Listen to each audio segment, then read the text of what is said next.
నమస్తే అండి, ఎలా ఉన్నారు అందరూ? బాగున్నారా? నేనైతే బాగున్నానండి. మీ అందరికీ అమ్మవారి ఆశీస్సులు ఎల్లప్పుడూ ఉండాలని కోరుకుంటూ ఈరోజుటి వీడియోలో వైభవలక్ష్మి పూజా విధానం గురించి, అలానే ఎలాంటి నియమాలు పాటించాలి, ఏ రకంగా మనం చేయాలి, ఎన్ని వారాల పాటు చేయాలి, ఇలాంటి విషయాలతో కూడి ఉంటుందండి వీడియోని కంప్లీట్గా ఎండ్ వరకు చూడండి. లేదంటే ఏదో ఒక పాయింట్ని మీరు మిస్ చేసుకోవచ్చు. అలానే వీడియో కాస్త లెంతీగా ఉండొచ్చండి, ఓపికగా కాస్త చూడండి. ఇంకా ఈ వీడియో మీకు నచ్చితే వెళ్ళేటప్పుడు ఒక చిన్న లైక్ చేసి వెళ్ళడం మాత్రం మర్చిపోకండి. ఎవరైనా కొత్త వారు వచ్చి చూస్తుంటే కనుక మన ఛానల్కి సబ్స్క్రైబ్ చేసుకోండి, బెల్ బటన్ ప్రెస్ చేయండి, ఆల్ అనే నోటిఫికేషన్ తప్పకుండా ఆన్లో పెట్టుకోండి. ఓకేనండి, ఇక వివరాల్లోకి వెళ్ళిపోదాం. ఈ వైభవలక్ష్మి వ్రతాన్ని మనం ఇన్ని వారాల పాటు చేస్తామని మొక్కుకొని చేయాలి.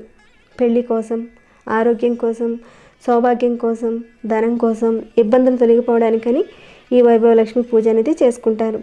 ఎన్ని వారాలు అనుకుంటే అన్ని వారాల పాటు మొక్కుకొని చేయాలి.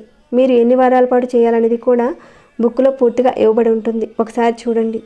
పూజ చేసుకునేటప్పుడు మీరు ఉదయాన్నే చక్కగా నిద్రలేవండి. ఆ రోజున తలస్నానం చేసుకోవాలి. ఆ రోజున తర్వాత మామూలుగా పూజా మందిరంలో మామూలుగా నిత్య పూజ చేసుకొని లక్ష్మి అష్టోత్తరం చదువుకొని ఏదో ఒక నైవేద్యం పెట్టుకొని అలా మనం ఉదయం పూట మామూలుగా పూజ చేసుకోవాలి. ఇక వైభవలక్ష్మి వ్రతాన్ని మాత్రం మనం సాయంత్రం పూట చేసుకోవాలి. మళ్ళీ మీరు తలస్నానం చేయనవసరం లేదండి, కంఠ స్నానం చేసుకుంటే సరిపోతుంది. ఇక సాయంత్రం అలా అయిన తర్వాత దేవుడి మందిరం పక్కనే ఈశాన్య మూలలో కానీ లేదంటే తూర్పు వైపు కానీ శుభ్రంగా ఒకసారి తడిబట్ట వేసుకొని ఆ ప్లేస్లో కాస్త పసుపు రాసి ముగ్గుని పెట్టుకుని దాని మీద పీట పెట్టుకోవాలి. ఇక దాని మీద మీరు రెడ్ కలర్లో ఉన్న ఎరుపు రంగు క్లాత్ది కొత్తదే పరచాలి. తర్వాత కొద్దిగా ఆ క్లాత్ మీద బియ్యం వేసుకోవాలి. బియ్యం ఎంతైనా వేసుకోవచ్చండి, కాకపోతే పురుగు పుట్ర అలాంటిది ఏదీ లేకుండా శుభ్రంగా చూసుకున్న బియ్యం పోయండి.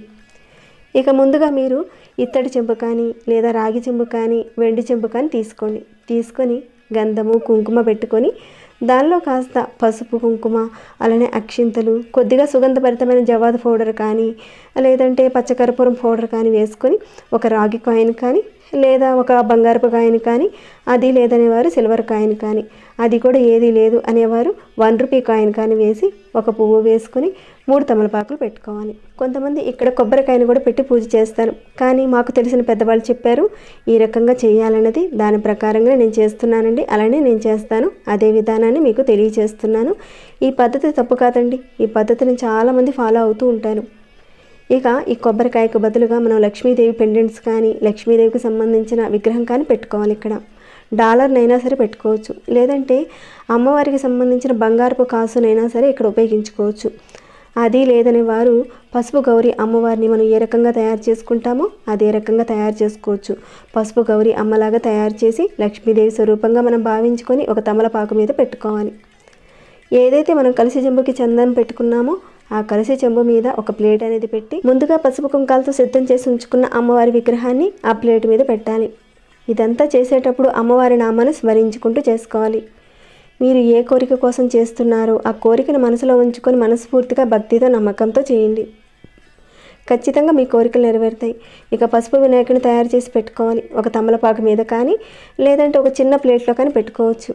వైభవలక్ష్మి వ్రతాన్ని ప్రతి ఒక్కరూ చేసుకునే విధానాన్ని ఇక్కడ చూపిస్తున్నానండి. ఒకవేళ మీ దగ్గర వినాయకుడి విగ్రహం ఉన్నా కానీ పెట్టుకున్నా కానీ వైభవలక్ష్మి వ్రతం పూజలో మాత్రం ఖచ్చితంగా పసుపు వినాయకుడినే పెట్టి పూజించుకోవాలి.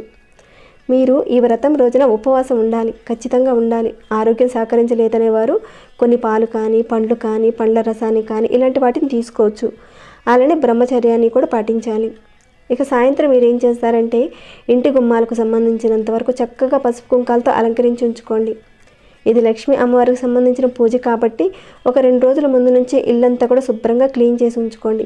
ఇల్లంతా సుగంధభరితంగా వెదజల్లేలా ఉంచుకోండి. అలానే నియమాలు కూడా పాటించాలి. ఆ రోజున మాంసాహారాన్ని వండడం కానీ తినడం కానీ ఇలాంటివి చేయకుండా ఉండాలి. మీరు ఈ పూజ చేసుకుంటే చాలా మంచి ఫలితాలు ఉంటాయండి, అనుభవిస్తే కానీ తెలియదని చెప్తారు. ఇవన్నీ మన పెద్దవాళ్ళ పురాణాల్లో చెప్పినవేనండి, చాలా సింపుల్గా చేసుకునే విధానంలోనే ఉన్నాయి ఇవన్నీ కూడా. ఇక్కడ మీరు ఏ కోరిక కోసం సంకల్పంతో చేస్తున్నారో అవన్నీ కూడా తీరుతాయి. పూజలో మనల్ని మనం శుద్ధి చేసుకోవాలి. ఇక్కడ ముందైతే మీరు దీపారాధన చేయాలి. గంధం కుంకుమ పెట్టుకొని ఎరుపు పుష్పాలను అమ్మవారికి అలంకరించడానికి పూజ చేయడానికని ఉపయోగించండి. ఇక్కడ ఇక మీ దగ్గర ఏవైతే ఉన్నాయో వాటినే పెట్టండి పూలని. ఇక ఆచమనం చేసుకోవాలి మనం. ఓం కేశవాయ స్వాహ, ఓం నారాయణ స్వాహ అని ఉంటుందండి బుక్లో. ఒకసారి మీరు చూసుకొని చేసుకోవాలి. అలా చదువుకున్న తర్వాత ప్రాణాయామం చేసుకొని సంకల్పం చెప్పుకోవాలి. ఆ తర్వాత మనం కలశ పాత్రని చక్కగా అలంకరించుకొని దానిలో ఒక పువ్వును అనేది వేసి దాని మీద ఉంగరపు వేలు పెట్టి మంత్రం చదవాలి. చదివి సప్త నదుల్ని ఆవాహనం చేసుకోవాలి. కలశంలో ఉన్న నీటిని పువ్వు సహాయంతో పూజకు పెట్టిన ఆ వస్తువుల మీద, పటం మీద అంతా కూడా చల్లుకోవాలి. ఇక తర్వాత ఏదైనా ప్రథమ పూజ గణపతికే కదా, తర్వాత మిగతా పూజ ఉంటుంది కాబట్టి ముందుగా ప్రథమ పూజ గణపతికి పూజ చేసుకోవాలి. అలా మీరు వైభవలక్ష్మి వ్రతం బుక్ చూస్తే ఎలా చేయాలనేది క్లియర్గా ఉంటుందండి. షోడశోపచార పూజలు అలానే మంత్రాలు ఇలాంటివన్నీ కూడా పఠించడం ఒక కష్టం అనుకుంటే సింపుల్గా మీరు ఎలా చేసుకోవచ్చు అనేది కూడా ఇక్కడ నేను చూపిస్తున్నానండి. ఈ రకంగానైనా సరే చేసుకోవచ్చు. ఈ వ్రతం రోజు మనం పాటించవలసిన నియమాలు ఏంటంటే ఆ రోజున తలస్నానం చేసుకోవాలి, ఉపవాసం ఉండాలి, పులుపు తినకూడదు, రాత్రి భోజనం చేసుకోవచ్చు, ఇష్టపడని వారు టిఫిన్ చేసుకోవచ్చు. మీరు భోజనం చేసినా టిఫిన్ చేసినా కానీ పులుపు మాత్రం ఆ రోజు తినకూడదు. అంటే చింతపండు, మజ్జిగ, టమాటాతో చేసినవి, నిమ్మరసంతో చేసినవి ఇలాంటి పులుపుతో సంబంధం ఉన్న పదార్థాలు తీసుకోకూడదు ఆ రోజున. అలానే ఉల్లి, వెల్లుల్లి, అల్లం ఇలాంటి పదార్థాలు కూడా తీసుకోకూడదు. మీరు అంటారేమో సంతోషిమాత పూజలో కదండి పులుపు తినకూడదని అంటారు, మరి మీరు ఎలా అంటున్నారేంటి అని అంటారేమో. మనకు బుక్లో అలానే రాసుందండి, మీరు చూస్తే కనుక అర్థమవుతుంది. అలానే మనం పాటించాలి. ఇక అమ్మవారికి ఇష్టమైన పండు, ఫలాలు, నైవేద్యంగా పాలతో చేసిన ఏదైనా పదార్థం పెట్టండి. పెట్టిన తర్వాత ముత్తైదువులకు తాంబూలాలు ఇచ్చి పంపించిన తర్వాత అమ్మవారి దగ్గర పెట్టిన నైవేద్యాన్ని మనం తీసుకోవాలి. ఉదయం చేసుకున్న దగ్గర నుంచి ఉపవాసం ఉండి సాయంత్రం పూజ చేసుకుని మనం వండిన పదార్థాల్లో ఉల్లి, వెల్లుల్లి అలాంటిది ఏదీ లేకుండా చూసుకోవాలి ఆ రోజున. ఇక అంతా అయిన తర్వాత ఆ ప్రసాదాన్ని మనం తీసుకున్న తర్వాతనే మనం భోజనం చేయాలి. ఇంకా ప్రసాదం మిగిలింది అనుకోండి, మన ఇంట్లో ఉన్న వాళ్ళకి పంచిపెడితే సరిపోతుంది. కానీ మీరు బయట వాళ్ళకి మాత్రం ఆ ప్రసాదాన్ని పెట్టకండి, వేస్ట్ చేయకుండా మీరే తీసుకోవాలి. ఈ పద్ధతులను పాటిస్తూ మీరు వినాయకుడిని ఆవాహయామి అని అక్షంతలు వేసుకోండి. అక్కడ స్వామివారిని పిలిచాము, కూర్చోపెట్టాం కదా, కాబట్టి పాద్యం, అర్ఘ్యం, ఆచమనం ఇలాంటివి ఇవ్వాలి. అందుకే మీరు శ్రీ మహాగణపతియే నమః పాదయో పాద్యం సమర్పయామి అని చెప్పి నీళ్లు చల్లండి. శ్రీ మహాగణపతియే నమః హస్తయో అర్ఘ్యం సమర్పయామి అని మళ్ళీ మీరు నీళ్లు చల్లాలి. శుద్ధోదక స్నానం సమర్పయామి అని చెప్పుకొని నీళ్లు చల్లండి. తర్వాత శ్రీ మహాగణపతియే నమః వస్త్రయుగం సమర్పయామి అని అక్షంతలు, లేదంటే పసుపుతో తడిపిన ఒత్తుల్ని మీరు తయారు చేసి కాటన్ వస్త్రాన్ని కూడా పెట్టాలి. ఇక్కడ మీరు చూస్తే అర్థమవుతుందండి. అలానే చందనం కూడా సమర్పయామి అని చెప్పి గంధం పెట్టండి. అక్షితాన్ని సమర్పయామి ఇలా ముందు స్వామివారి నామాన్ని చెప్పుకొని ఒక్కొక్కటిగా ఏది సమర్పిస్తున్నారో దాని పేరు చెప్పుకొని సమర్పయామి అని చెప్పుకొని సమర్పించండి. తర్వాత స్వామివారికి ధూపం సమర్పయామి, దీపం సమర్పయామి, పుష్పం సమర్పయామి అని చెప్పుకొని అన్నీ కూడా స్వామివారికి పెట్టండి. ఇక చివరన నైవేద్యం సమర్పయామి అని చెప్పి నైవేద్యం మీద కాస్త నీటిని చిలకరించి స్వామివారికి చూపించండి. ఇక మనం వైభవలక్ష్మి వ్రతాన్ని ప్రారంభించాలి. ఇక్కడి నుంచి ముందు స్వామివారికి ఏ రకంగా ఆచమనం, సంకల్పం ఇలా చెప్పుకొని సమర్పయామి అని పూజ చేసుకున్నామో అదేవిధంగా అమ్మవారి దగ్గర కూడా అన్ని ఉపచారాలు చెప్పుకోవాలి. మనం అమ్మవారికి ప్రాణప్రతిష్ఠత చేయాలి. మంత్రం చదువుకొని, అంటే మంత్రం బుక్లోనే ఉంటుందండి. అమ్మవారి మంత్రం చదువుకొని అమ్మవారి దగ్గర అక్షంతలు వేస్తే ప్రాణప్రతిష్ఠత చేసినట్లే లెక్కొస్తుంది. తర్వాత అమ్మవారికి పాద్యం, అర్ఘ్యం, ఆచమనం ఇలాంటివన్నీ కూడా చేసి నీళ్లు చిలకరించండి. వినాయకుడిని పెట్టి ఏ రకంగా మనం పూజ చేశామో అదేవిధంగా షోడశోపచార పూజ అనేది అమ్మవారి దగ్గర చేసుకోవాలి. మొదటిసారిగా వైభవలక్ష్మి వ్రతం చేసేవారు మీరు 8 వారాల పాటు చేసుకోవాలని ఉంటుందండి. ఎలాంటి ఆటంకాలు అనేది లేకుండా కంప్లీట్ చేసుకోవాలి. అయితే మొట్టమొదటిసారిగా మీరు ఈ వ్రతం చేసేటప్పుడు మొదటి వారం, రెండవ వారం ఎక్కడా కూడా మీకు ఆటంకాలు అనేటివి లేకుండా కంప్లీట్ చేసుకోవాలి ఈ 2 వారాల పాటు.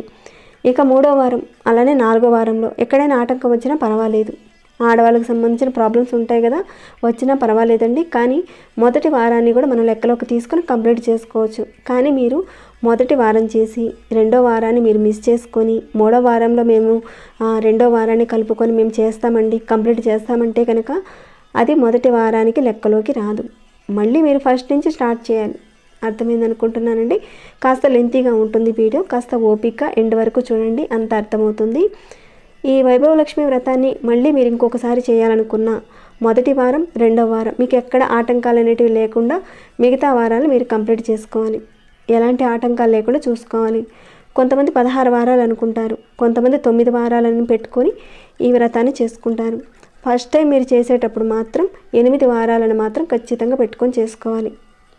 తర్వాత పంచామృతాలతో అమ్మవారిని, పంచామృతాలంటే ఇక్కడ నేను తయారు చేసిందేనండి, పాలు, పెరుగు, తేనె, బెల్లం, నెయ్యి వీటిని వేసి పంచామృతంగా తయారు చేసి పెట్టాను. అలా పంచామృతంగా పెట్టానంటే నైవేద్యంగాను, అలానే అభిషేకానికి కూడా పెట్టాను. పంచామృతం అంటే అమ్మవారి మీద చిలకరించాలి, అంటే పంచామృతానికి సంబంధించిన మంత్రం ఉంటుంది.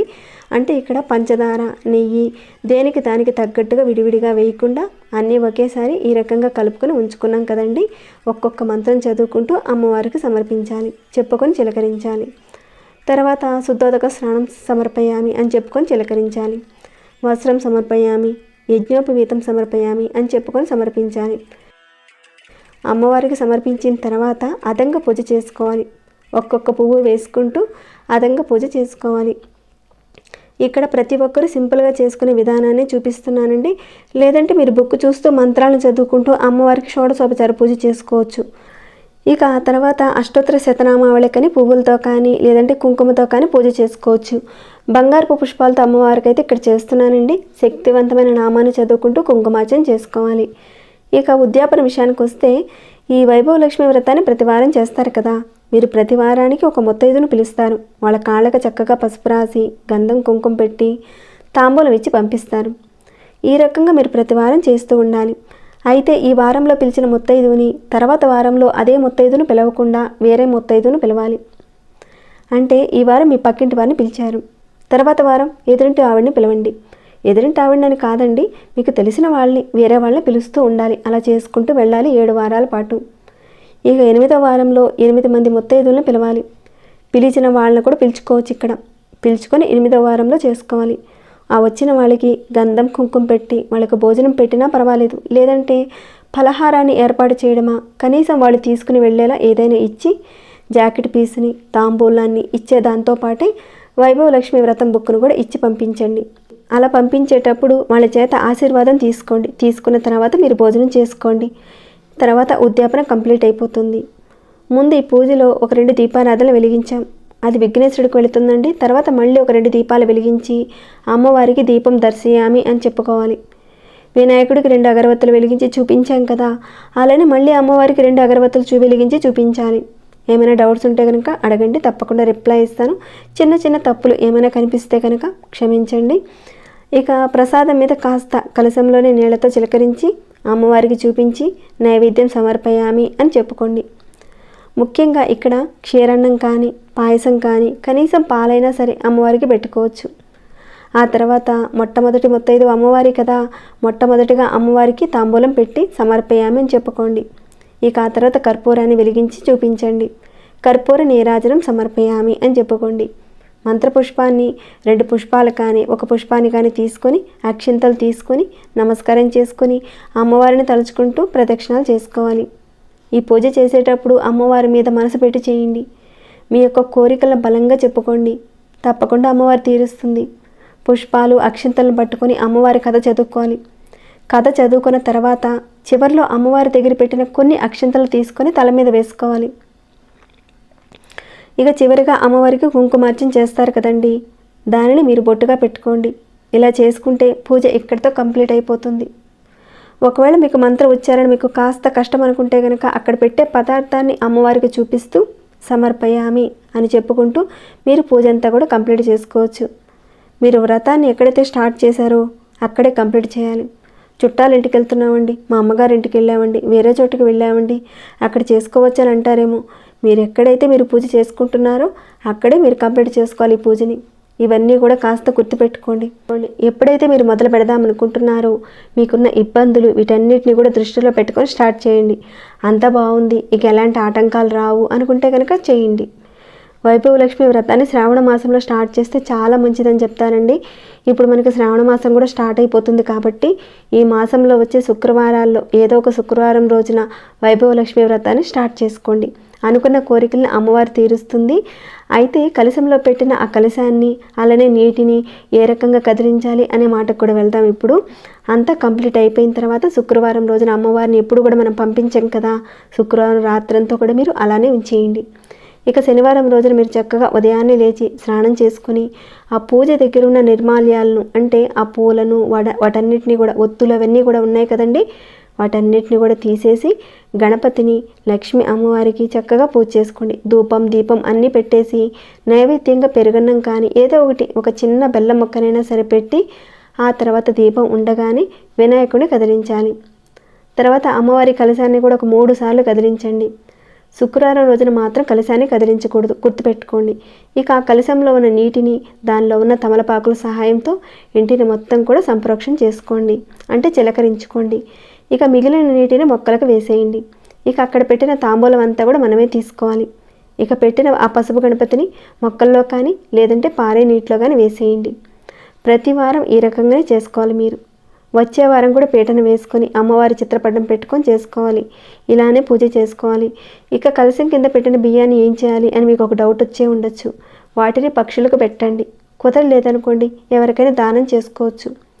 ఈ సంవత్సరం వైభవలక్ష్మి వ్రతం చేసుకుంటే తప్పని పరిస్థితుల్లో ఖచ్చితంగా వచ్చే సంవత్సరం కూడా ఖచ్చితంగా చేసుకోవాలా, అలాంటి నియమాలు ఉన్నాయా అనేది ఏమీ లేదండి. మీ యొక్క కోరిక విషయం మీదనే మరలా చేయాలనుకుంటే కనుక చేసుకోవచ్చు. అది మన ఇష్టాన్ని బట్టి ఉంటుంది. ఈ రకంగా వైభవలక్ష్మి వ్రతాన్ని చేసుకోవాలి. తర్వాత నెక్స్ట్ వారం కూడా ఇదే రకంగా చేసుకుంటూ వెళ్ళాలి. సో ఈ వైభవలక్ష్మి వ్రతాన్ని మీరందరూ కూడా చేసుకొని అమ్మవారి కృపకు పాత్రలు అవ్వాలని, మీరు కోరుకున్న కోరికలు తీరాలని కోరుకుంటున్నాను. నాకు తెలిసిన రీతిలో మీతో తెలియచేశాను. మీకు ఎలా అనిపించిందనే విషయం కూడా నాకు తెలియచేయండి. అలానే మీరు ఎలా చేసుకుంటారన్నది కూడా కామెంట్ రూపంలో తప్పకుండా నాకు తెలియచేయండి. ఇక ఈ వీడియోని ఇంతటితో ముగిస్తున్నాను. మరి ఇంకా లైక్ చేయకుండా ఉంటే ఒక చిన్న లైక్ చేయండి. సబ్స్క్రైబ్ కాని వారు ఒక చిన్న సబ్స్క్రైబ్ చేసుకోండి. ప్రతిరోజు మన ఛానల్లో ఉన్న వీడియోస్ని చూస్తూ ఉండండి. మరొక భక్తి వీడియోలో మళ్ళీ మిమ్మల్ని కలుసుకుంటాను. అంతవరకు సెలవు.